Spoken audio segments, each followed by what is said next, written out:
Hello friends, मेरे YouTube channel English वे में आप सभी का स्वागत है। तो चलिए शुरू करते हैं आज की स्टोरी, जिसका टाइटल है the Kings friend.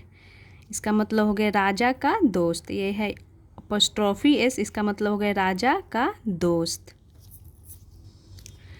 There lived a crow in a forest. There as a introductory word है, लिव्ड यानी रहता था, अ क्रो एक कौवा, इन अ फॉरेस्ट यानी कि एक जंगल में। एक कौवा एक जंगल में रहता था। यहाँ से यहाँ तक का मतलब हो गया he was very observant. He was very observant यानी कि वह था बहुत ऑब्जर्वेंट। ऑब्जर्वेंट का मतलब हो गया तेज नज़र, यानी कि वो ध्यान रखता था, चीज़ों को ऑब्जर्व करता था, यानी तेज नज़र था। और ही प्रोनाउन यूज किया गया है क्रो के लिए। तो वह एक तेज नज़र था, बहुत ही तेज नज़र था वो, और वो ऑब्जर्व करता था चीज़ों को। He watched everything that went on in the forest.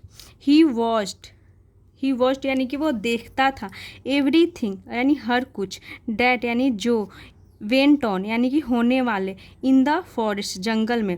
तो जंगल में वेंट ऑन यानी कि होने वाले चीज़ों को वो वॉच्ड करता था, देखता था, ध्यान से देखता था। तो जो कुछ भी होता था जंगल में उसे वो ध्यान से देखता था, वॉच करता था।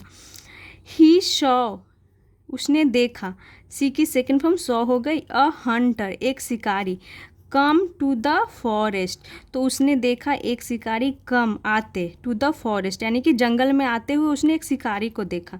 एंड तो ये यहाँ से लेकर यहाँ तक हो गया कि ही सॉ उसने देखा, अ हंटर एक शिकारी, कम टू द फॉरेस्ट यानी जंगल में आते उसने एक शिकारी को देखा। हंटर मतलब शिकारी होता है। एंड और scattered seeds and grains all over the ground to the forest. And scatter का मतलब हो गया कि फैलाना, बिखेर देना, छितरा देना जिसे बोलते हैं। सीड्स यानी बीजों को, एंड ग्रेन्स और अनाजों को। तो एक शिकारी आया और उसने क्या किया, तो स्कैटर यानी कि बिखेर दिया, सीड्स यानी बीजों को और अनाजों को, ऑल ओवर द ग्राउंड।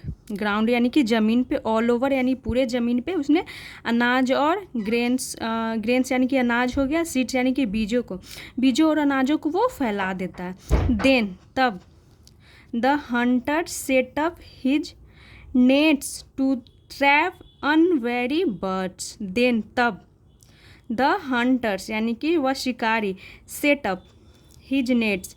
तो सेटअप का मतलब होता है वैसे स्थापित करना, खड़ा करना या फिर लगाना। तो यहाँ पे सेटअप का मतलब हुआ कि वो लगाया, खड़ा किया, हिज नेट्स अपने जाल को, यानी कि उसने अपने जाल बिछाया, जाल लगाया। टू ट्रैप यानी कि ट्रैप करने के लिए, यानी कि फंसाने के लिए।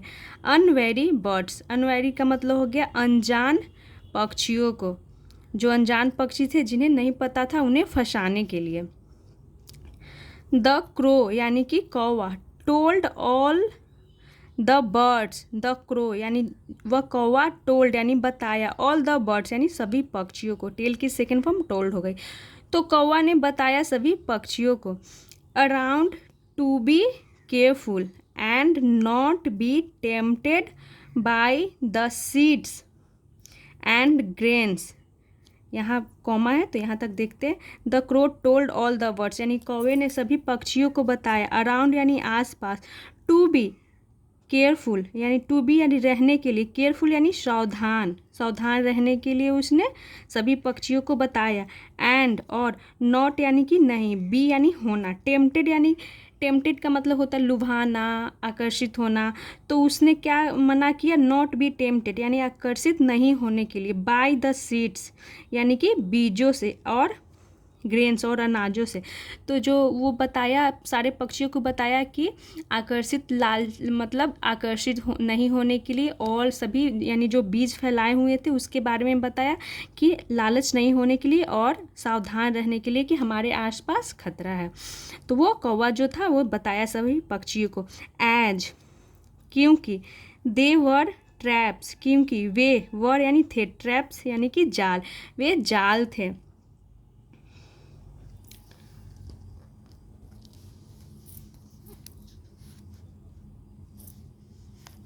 यहाँ तक हो गया। चलिए यहाँ देखते हैं। एज दे वर ट्रैप्स यहाँ हो गया। ऑल द बर्ड्स यानी कि सभी पक्षी इन द फॉरेस्ट यानी जंगल में सभी पक्षी वर अलर्ट यानी कि क्या थे, वर यानी थे, अलर्ट यानी कि सचेत थे, टू द डेंजर यानी कि खतरा से, यानी कि पक्षी जो सारे जंगल में थे वो अलर्ट थे, सचेत थे खतरा से, क्योंकि जो वो क्रो था वो सबको इन्फॉर्म कर दिया था कि हमारे आसपास खतरा है और जो भी अनाज है और सीड्स है तो उन्हें नहीं खाने के लिए, अलर्ट रहने के लिए वो बता दिया था, इसीलिए सब क्या थे, अलर्ट थे। बट लेकिन the ones who came from outside, लेकिन द वंस यानी कि वह जो, वो हु मतलब हो गया जो, केम यानी कि आए थे, फ्रॉम यानी से, आउटसाइड यानी बाहर से जो आए थे, डिड नॉट नो यानी नहीं जानते थे, द हंटर्स प्लान्स यानी हंटर के प्लान्स के बारे में, हंटर की योजना के बारे में नहीं जानते थे जो बर्ड बाहर से आए थे। यहाँ तक हो गया। सो समटाइम्स इसीलिए कभी कभी दे गॉट कॉट यानी कि वे पकड़े जाते थे, यानी जो नए थे, नए नए आते थे, उन्हें नहीं पता था तो वो पकड़े जाते थे। यहाँ तक हो गया। आगे देखते हैं। वन डे एक दिन a large flight of doves was flying over the trees, यानी द वन डे एक दिन, अ लार्ज फ्लाइट यानी कि एक बड़ी, फ्लाइट का मतलब उड़ान होता है, ऑफ डव्स तो इसका मतलब हो गया a large flight of doves यानी कि कबूतरों का समूह, और डव्स मतलब होता है कबूतर, और पीजन मतलब भी कबूतर होता है, तो एक से ज़्यादा है इसीलिए डव्स का यूज किया गया। और शायद मैं कभी कभी यहाँ पे मेरे मुंह से बार बार डव्स के लिए बत्तख निकल जा रहा है, तो हो सकता है मैं कहीं कहीं गलती कर दूँ, लेकिन डव का मतलब हो गया कबूतर, और डव्स यानी कि एक से ज़्यादा कबूतर थे, तो a large flight of doves यानी कि कबूतरों के समूह के लिए यूज किया गया कि एक कबूतरों का बड़ा समूह, वाज फ्लाइंग यानी उड़ रहा था, ओवर द ट्रीज यानी कि पेड़ों के ऊपर उड़ रहा था। दे सॉ उन्होंने देखा, सी की second form saw, the seeds यानी बीजों को, एंड ग्रेन्स और अनाजों को, एंड ऑल ऑफ देम और वे सभी, ऑल ऑफ देम मतलब कि वे सभी, सूप डाउन यानी कि नीचे उतर गए, तो सूप डाउन का मतलब हो गया कि नीचे उतर जाना, और सूप डाउन ये दिखाता है कि पक्षियों की मूवमेंट, कबूतरों की गति को यह दर्शाता है। सूप डाउन गति को दर्शाता है, किसके, कबूतरों की गति को, उसके उनके मूवमेंट को, तो जो कबूतर थे वो सूप डाउन यानी कि वो उड़ करके ऐसे नीचे उतर गए। बिफोर द क्रो और any one could warn them, इसका मतलब हो गया कि पहले द क्रो यानी कि कौवा या एनीवन यानी कोई भी, कुड वॉर्म देम यानी कि उन्हें कोई, एनीवन यानी कोई, वॉर्न यानी कि सचेत कर पाता, कुड यानी कर पाता, बिफोर यानी इससे पहले वो नीचे उतर गए, यानी इसका मतलब हो गया कि कौवा या फिर कोई और उन्हें सचेत कर पाता, आगाह कर पाता इससे पहले कि वो नीचे उतर गए। यहाँ तक हो गया।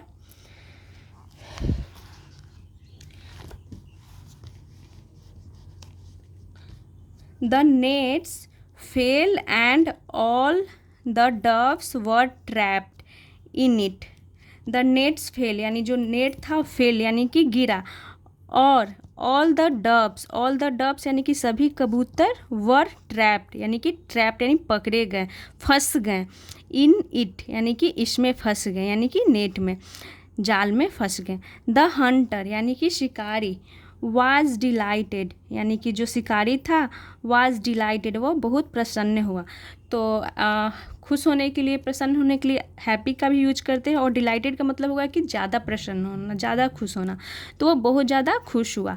एट हिज कैच, अपने हिज कैच यानी अपने पकड़ पर, तो वो अपने पकड़ पे बहुत खुश हुआ कि मैंने पकड़ लिया सभी पक्षियों को।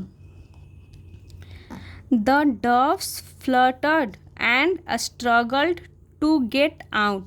द डव्स यानी कि जो कबूतर थे, फ्लटर्ड या फ्लटर्ड का मतलब होता है फड़फड़ाना, वो फड़फड़ाते रहे, एंड स्ट्रगल्ड और कोशिश करते रहे, टू गेट आउट यानी कि टू गेट आउट यानी बाहर निकलने के लिए, बट इन वेन लेकिन व्यर्थ यानी लेकिन सारा व्यर्थ रहा। वो कोशिश करते रहे, स्ट्रगल करते रहे, स्ट्रगल यानी कि संघर्ष करना, वो संघर्ष करते रहे और अपने पंख को फड़फड़ाते रहे कि बाहर निकल पाऊँ, लेकिन व्यर्थ है यानी कि वो निकल नहीं पाए। The king of the doves यानी कबूतरों का राजा, ऑफ यानी का हो गया, कबूतरों का राजा, वाज वाइज यानी जो कबूतरों का राजा था, वाज यानी था, वाइज यानी बुद्धिमान था।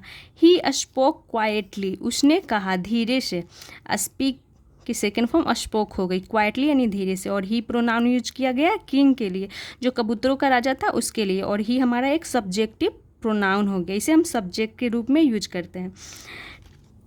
टू हिज सब्जेक्ट यानी कि जो राजा था उसने, ही स्पोक उसने कहा, क्वाइटली धीरे से, टू हिज सब्जेक्ट यानी कि अपनी प्रजा से। तो वो जो किंग था तो और बाकी के कबूतर क्या हुए, उनके प्रजा हुए, हिज सब्जेक्ट यानी कि अपनी प्रजा से। The Hunter is coming, Hunter है जो शिकारी, इज यानी कि है, कमिंग यानी कि आ रहा है, जो शिकारी है आ रहा है।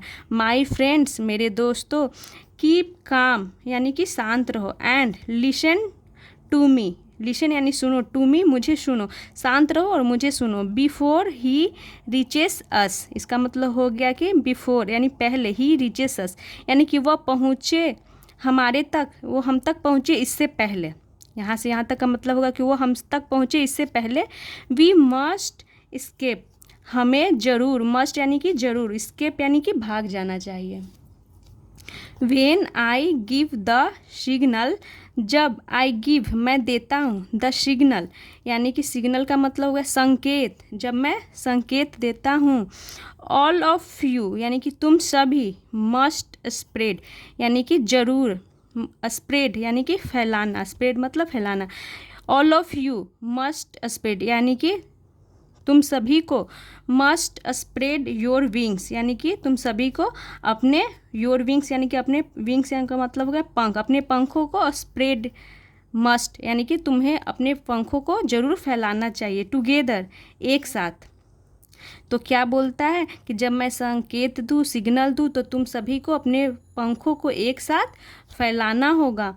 एंड और वी विल टेक ऑफ, और हम, we will take off, take off मतलब होता है कि उड़ान भरना यानी कि सतह को छोड़ देना, उड़ जाना। तो वी विल टेक ऑफ यानी कि हम उड़ेंगे यानी कि उड़ान भरेंगे। Carrying the net, carrying the net का मतलब हो गया कि नेट को कैरी करके यानी कि नेट को ले करके हम उड़ेंगे।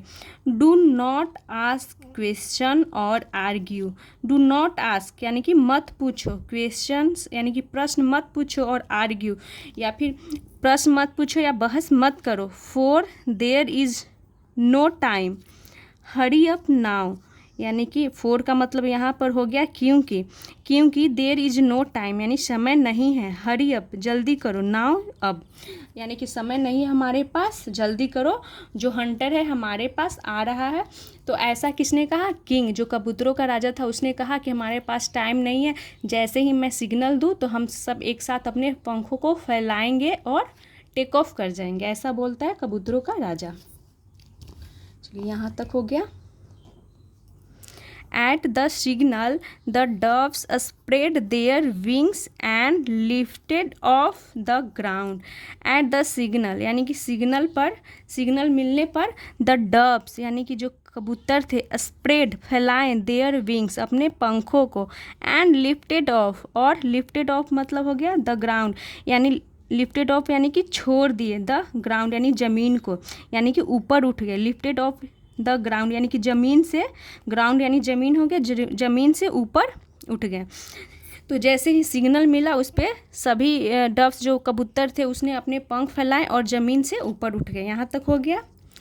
कैरिंग द नेट यानी नेट को कैरिंग करके यानी नेट को ले करके। The hunter was in a rage, hunter यानी वह शिकारी था, इन रेज यानी गुस्से में, वह शिकारी गुस्से में था, सीइंग यानी देख करके। द डव्स स्केप यानी जो कबूतर थे, स्केप यानी कि भागते हुए, देख करके वो क्या था, गुस्से में था, रेज यानी गुस्से में था। And they had taken his net too, और दे हैड टेकन यानी कि वे ले गए थे, हिज नेट, उसका नेट टू यानी भी, यानी कि किसका नेट, शिकारी का नेट भी ले गए थे। वो उड़े और साथ में उसका नेट भी ले गए थे। तो शिकारी उन्हें देख करके क्या था, गुस्सा था। तो ये सेंटेंस दे हैड टेकन, तो ये पास्ट परफेक्ट की सेंटेंस हो गई जिसमें हैड हेल्पिंग वर्ब हो गया, वर्ब की third form. They had taken his net too, यानी उसके नेट भी साथ में ले गए। ही रैन, वह दौड़ा। आफ्टर देम, आफ्टर यानी कि पीछे, देम यानी कि कबूतरों के लिए यूज किया गया है प्रोनाउन, कि वो उनके पीछे दौड़ा। देम उनके पीछे। बट लेकिन, शून गेव अप यानी कि मतलब हार मान लेना। तो गिव अप की सेकेंड फॉर्म गेव अप हो गया, कि वह दौड़ा और आफ्टर यानी पीछे, कबूतरों के पीछे, देम कबूतरों के लिए यूज किया गया है।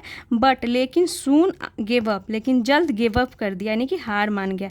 पैंटिंग एंड एग्जॉस्टेड, पैंटिंग का मतलब हो गया कि हाफ करके, एंड एग्जॉस्टेड मतलब बहुत ज़्यादा थका हुआ, तो हम एग्जॉस्टेड का यूज करते हैं। यानी कि वह हाँफने लगा और एग्जॉस्टेड यानी बहुत थक गया, इसकी वजह से वो गिव अप कर दिया, यानी कि वो हार मान गया, रुक गया। द डव्स यानी कि कबूतर, flew steadily till they came to another forest. The doves यानी जो कबूतर थे, फ्लू स्टेडली का मतलब हो गया लगातार वो उड़ते रहे। Till they came to another forest, यानी जब तक कि दे यानी कि वे केम टू अनदर फॉरेस्ट, यानी जब तक कि वे दूसरे जंगल में पहुंच गए तब तक वो उड़ते रहे। द किंग सेड यानी राजा ने कहा। नाउ यानी कि अब, we have to come down यानी अब हमें, हैव टू यानी कि करना है, कम डाउन यानी क्या करना है, अब हमें, हैव टू कम डाउन यानी अब हमें उतरना है। हियर यानी यहाँ। दे ऑल फ्लू डाउन यानी कि वे सभी नीचे उतर गए। इनटू अ न्यू लैंड यानी कि इनटू यानी में, अ न्यू लैंड एक नए स्थान पे, जमीन एक नए जगह पे। And landed there safely, and landed यानी कि लैंड किए, वो वहाँ पे उतरे। देयर यानी वहाँ, सेफली यानी कि सुरक्षित तरीके से। बट लेकिन, दे वॉन्डर्ड यानी कि वे सोच रहे थे। How they were going to get out of the net यानी कि वे सोच रहे थे कैसे, they were going to get out of the net यानी कि कैसे वो नेट से बाहर आए। Get out of the net यानी नेट से बाहर आए, वे सोच रहे थे। देन तभी, they heard the king's voice यानी वे सोच रहे थे, वो लैंड तो सेफली कर गए बट वो सोच रहे थे कि अब कैसे हम इससे बाहर आएँ। तभी उन्होंने सुना, कौन, तो कबूतरों ने सुना। हर्ड यानी सुना। द किंग्स वॉइस यानी राजा की आवाज़। माई लिटिल फ्रेंड मेरे छोटे, माई लिटिल यानी मेरे छोटे दोस्त, प्लीज़ कृपया, थोड़ा सा और है, कृपया कम आउट, कृपया बाहर आओ। They saw a hole near by and a voice asked from inside. They saw उन्होंने देखा, अ होल एक होल को देखा, एक होल यानी कि एक छेद को देखा। नियर बाई यानी नज़दीक में। एंड और, अ वॉइस एक आवाज़, आस्क्ड यानी कि एक आवाज़ पूछा। फ्रॉम इनसाइड अंदर से यानी कि होल के अंदर से एक आवाज़ ने पूछा। Who is calling me, who यानी कि कौन, इज कॉलिंग मी यानी मुझे कौन पुकार रहा है। इट इज़ आई यह मैं हूँ। The king of doves my friend यह मैं हूँ। द किंग ऑफ डॉव्स यानी कि कबूतरों का राजा। माई फ्रेंड मेरे दोस्त। तो जो राजा था उसने बोला, अंदर से आवाज़ आई यानी होल के अंदर से आवाज़ आई कि कौन है, कौन मुझे पुकार रहा है। तो जो कबूतरों का राजा था उसने बोला कि यह मैं हूँ कबूतरों का राजा, डव्स ऑफ किंग कबूतरों का राजा।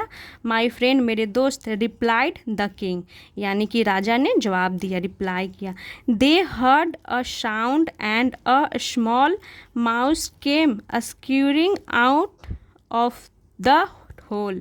दे हर्ड उन्होंने सुना, अ साउंड एक आवाज़, एंड और, अ स्मॉल यानी कि एक छोटा माउस एक छोटा चूहा, केम आया, स्क्यूरिंग आउट ऑफ द होल। स्क्यूरिंग का मतलब हो गया कि जल्दी जल्दी दौड़ते हुए, स्क्यूरिंग का मतलब जल्दी जल्दी मतलब दौड़ते हुए, आउट ऑफ द होल यानी कि होल से बाहर एक छोटा चूहा आया। व्हाट आर यू डूइंग यानी कि व्हाट आर यू डूइंग तुम क्या कर रहे हो, इसका मतलब होगा व्हाट आर यू डूइंग, तुम क्या कर रहे हो।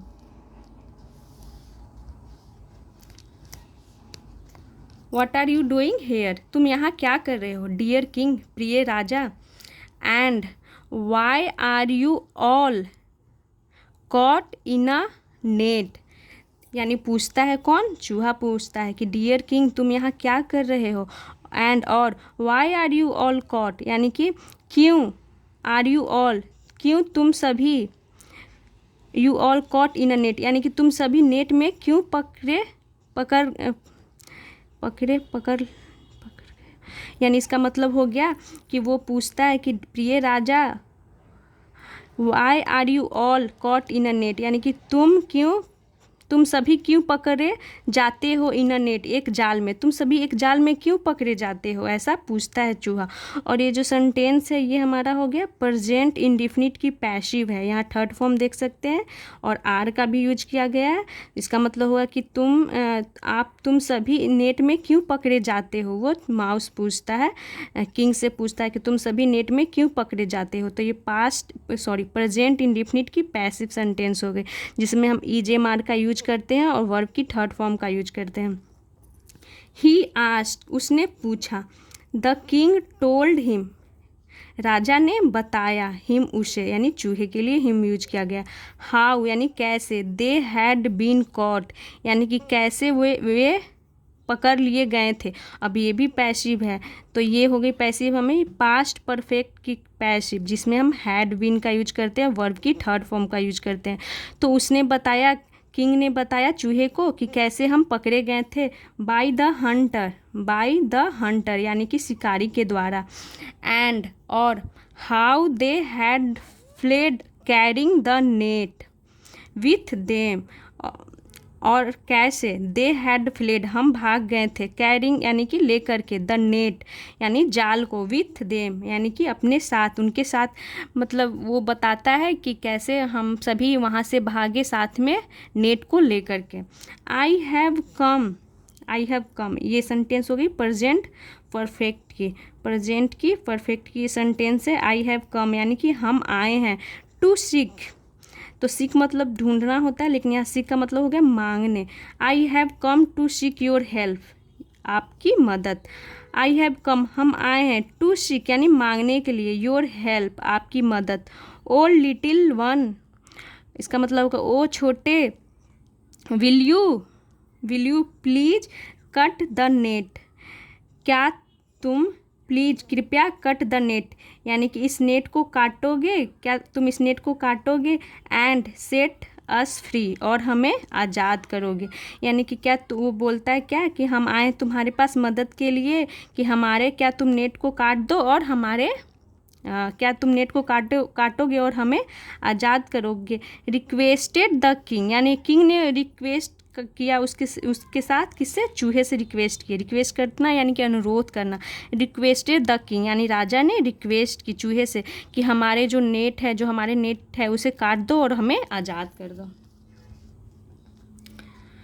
द माउस वाज हैप्पी, जो चूहा था वो खुश था। टू हेल्प यानी मदद करने के लिए। हिज ओल्ड फ्रेंड, अपने पुराने दोस्त के मदद करने के लिए वो खुश था। और जो चूहा था और किंग जो था, कबूतरों का राजा, वो दोस्त थे, तो वो चूहा जो था वो खुश था कि मैं अपने दोस्त का मदद कर रहा हूँ। ही कॉल्ड, उसने बुलाया। ऑल हिज फ्रेंड्स, अपने सभी दोस्तों को। एंड रिलेटिव्स, और रिश्तेदारों को। एंड दे ऑल, वे सभी। निबल्ड थ्रू द नेट्स, ये निबल्ड मतलब होता है, निबल यानी कुतरना होता है, जब चूहा दांत से कुतरता है ना तो उसे निबल बोलते हैं। निबल्ड थ्रू यानी कुतर करके, थ्रू यानी से, द नेट्स यानी कि नेट से कुतर करके। सेटिंग फ्री का मतलब होता है आज़ाद करना, सेट फ्री यानी आज़ाद करना। सेटिंग द डव्स फ्री यानी कि कबूतरों को वो आज़ाद कर दिए, यानी कि उन नेट से कबूतरों को आज़ाद कर दिया। किसने, चूहा, और चूहा के सारे रिलेटिव्स फ्रेंड्स मिलकर के नेट को काट दिए और सारे कबूतरों को आज़ाद कर दिए। तो ये पिक्चर में आप देख सकते हैं, पिक्चर देखने में तो मुझे बहुत ही अच्छा लगता है। यहाँ पे मैं दिखा रही हूँ, ये है यहाँ सारे कबूतर भाग रहे हैं और इसके पीछे पीछे ये हंटर जा रहा है। और यहाँ पे देखिए, यहाँ पे जाल बिछाया हुआ है और ये सारे बर्ड्स फंस जाते हैं और ये हंटर है और ये क्रो है ऊपर में देख रहा है। तो ये थी आज की स्टोरी। आई होप आप लोगों को अच्छा लगा हो। तो ऐसे ही और वीडियोज़ देखने के लिए मेरे चैनल को सब्सक्राइब करें और वीडियो को लाइक करें। Thanks for watching.